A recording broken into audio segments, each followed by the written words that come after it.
ജ്യോതിഷത്തിലെ ഗ്രഹങ്ങളും ആകാശത്ത് കാണുന്ന ഗ്രഹങ്ങളും ഒന്നാണോ? അത് തമ്മിൽ എന്തെങ്കിലും ബന്ധമുണ്ടോ?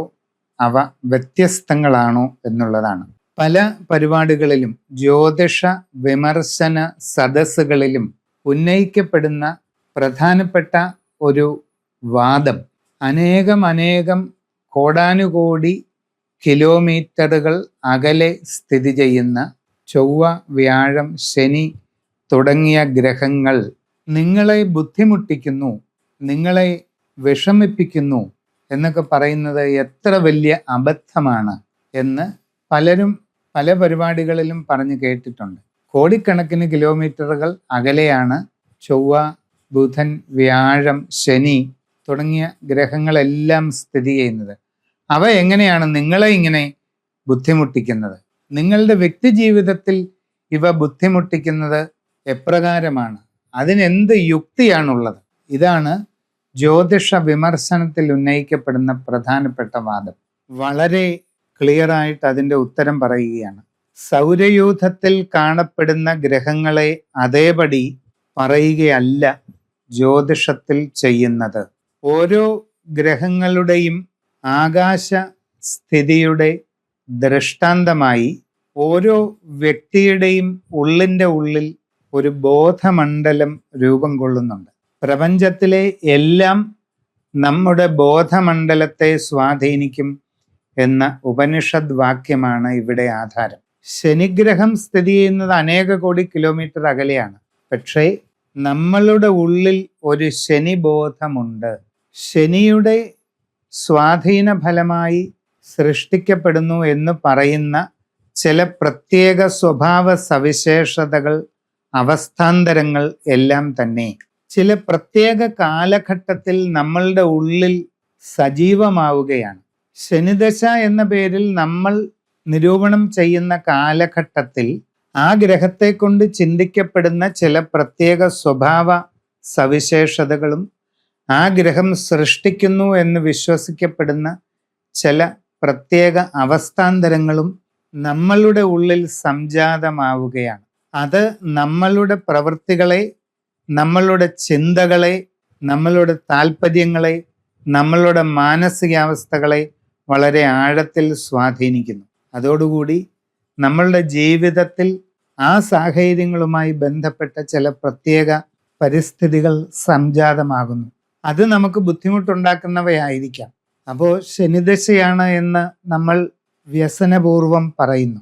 നമുക്ക് ബുദ്ധിമുട്ടിന് കാരണമാകുന്ന, നമ്മൾക്ക് പ്രയാസങ്ങൾക്ക് കാരണമാകുന്ന സൂക്ഷ്മമായ സാഹചര്യം ഉടലെടുക്കുന്നത് നമ്മളുടെ ബോധത്തിൽ നിന്ന് തന്നെയാണ്. അപ്പോൾ ആ ശനിബോധം നമ്മളുടെ ഉള്ളിലാണ് ഇരിക്കുന്നത്. വ്യാഴം നമ്മളെ അനുകൂലമായി സ്വാധീനിക്കുന്നു എന്ന് പറയുന്നു. വ്യാഴദശയിൽ സർവ്വ ഐശ്വര്യങ്ങളും അഭിവൃദ്ധിയും പുരോഗതിയും എല്ലാം ഉണ്ടാകുന്നു എന്ന് നമ്മൾ പറയാറുണ്ട്.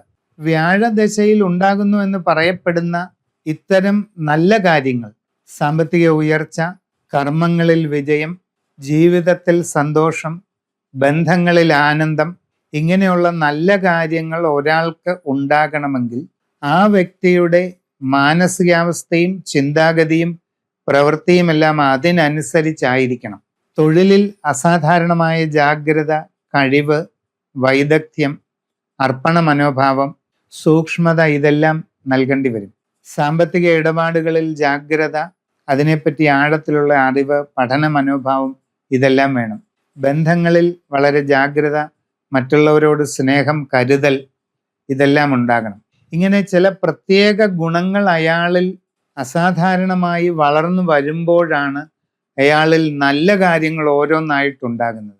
ഇത്തരം പ്രത്യേക ഗുണങ്ങൾ അയാളിൽ സംജാതമാകുന്ന ആ ഒരു അവസ്ഥയ്ക്ക് ഗുരുബോധം ഉണരുക, വ്യാഴബോധം ഉണരുന്നു എന്ന് നമുക്ക് പറയാൻ സാധിക്കും. ആ ഒരു അവസ്ഥ ഉണ്ടാകുന്നത് അയാളുടെ വ്യാഴദശയുടെ ഘട്ടത്തിലായിരിക്കാം. ഇങ്ങനെ നവഗ്രഹങ്ങളിൽ എല്ലാം തന്നെ നമ്മളുടെ ഉള്ളിൻ്റെ ഉള്ളിൽ സൂക്ഷ്മതലത്തിൽ സ്ഥിതി ചെയ്യുന്ന ഭാവങ്ങളായിട്ടാണ് ആചാര്യന്മാർ അതിപ്രാചീന ഗ്രന്ഥങ്ങളിൽ വിശേഷിപ്പിച്ചിരിക്കുന്നത്. ഗ്രഹങ്ങളെ കൊണ്ട് സൃഷ്ടിക്കപ്പെടുന്ന ഗ്രഹബോധങ്ങളാണ് ജ്യോതിഷത്തിൽ നമ്മളെ സ്വാധീനിക്കുന്നതായിട്ട് നാം മനസ്സിലാക്കേണ്ടത്. ഈ ബോധങ്ങളെല്ലാം തന്നെ, ഗ്രഹങ്ങളാകുന്ന ബോധം നമ്മളുടെ ഉള്ളിൽ കുടികൊള്ളുന്നതാണ്. ഗ്രഹം എന്ന് പറഞ്ഞാൽ ഗ്രഹിക്കുന്നത്, വശമാക്കുന്നത് എന്നാണ്.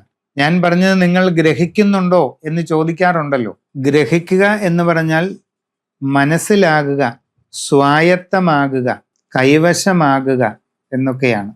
താങ്കൾ പറഞ്ഞ കാര്യം ഞങ്ങൾ ഗ്രഹിച്ചു എന്ന് പറഞ്ഞാൽ മനസ്സിലാക്കി എന്നാണ്. അപ്പോൾ ഇങ്ങനെ നമ്മൾ സ്വായത്തമാക്കുന്ന ബോധങ്ങളാണ് നവഗ്രഹങ്ങളായി നമ്മളെ സ്വാധീനിക്കുന്നത്. ആദിത്യനും ചന്ദ്രനും ചൊവ്വായും ബുധനും വ്യാഴവും തുടങ്ങിയ ഗ്രഹങ്ങൾ ഓരോന്നും നമ്മളുടെ ഉള്ളിൽ നമ്മൾ സ്വായത്തമാക്കുന്ന ഓരോ പ്രത്യേക ഭാവങ്ങളെ പ്രതിനിധാനം ചെയ്യുന്നവയാണ്. ആ ഭാവങ്ങൾ സജീവമാകുമ്പോഴാണ് നമ്മളിൽ ഓരോ അനുഭവങ്ങൾ ഉടലെടുക്കുന്നത്. അതുകൊണ്ടാണ് ശരിയായ രീതിയിലുള്ള തപസ്യ, സാധന, ആത്മനിയന്ത്രണം, ഉപാസന തുടങ്ങിയ അനുഷ്ഠാനങ്ങൾ കൊണ്ട് ഗ്രഹദോഷങ്ങളെ നമുക്ക് പൂർണ്ണമായിട്ടും മറികടക്കാൻ സാധിക്കുമെന്ന് പറയുന്നത്.